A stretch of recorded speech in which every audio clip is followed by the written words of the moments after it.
I never thought the day would come when I'd feel so betrayed by my own blood. David, my cousin, my brother in every sense but blood, had gone behind my back. I found out through a phone call, a business deal I'd been working on for months was sabotaged. When I heard the name of the person responsible, my stomach dropped. It was David. How could he? I muttered, slamming my phone down on my desk. Anger welled up inside me, a boiling rage I couldn't contain. I felt my fists clench, my heart pounding in my chest. I had to confront him. Later that night, I found him in the parking lot where we usually hung out. He didn't see me coming. I grabbed him by the collar and shoved him against a car. "You stabbed me in the back," I yelled, my voice trembling with fury. His eyes were wide with guilt, and for a moment, I thought he'd apologize. Instead, he tried to justify it, making excuses that only fueled my rage. Before I knew it, we were on the ground, fists flying. I wasn't holding back, and neither was he. We'd both landed some heavy blows by the time we were too exhausted to keep fighting. We lay there, panting, bruised, and broken in more ways than one.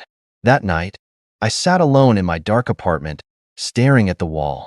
My knuckles were bloodied from both the fight and from punching the wall in frustration. How could someone I trusted do this to me? I felt betrayed, not just by him, but by the world. The next morning, I found myself at the park, sitting on a bench before the sun had fully risen. The air was cool, and the quiet gave me a moment to think. I hadn't expected David to show up, but there he was, walking towards me with his head down. He looked defeated, broken in a way that mirrored how I felt inside. For the first time since the fight, I saw the guilt in his eyes, real, raw guilt. He didn't say much. He didn't have to. His apology was written all over his face. I sat there, torn between my anger and the years of brotherhood we'd shared.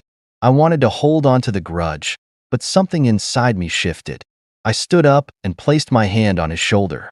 I don't know why I did it, but it felt right. "Let's leave it behind us," I said, my voice quiet but firm. He looked up at me, eyes filled with surprise and relief. As we walked out of the park together, I realized something. Forgiveness doesn't mean forgetting what happened. It means choosing to move forward.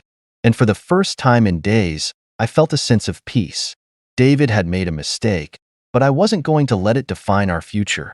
In the end, forgiveness was the only way to heal, and I was finally ready to let go.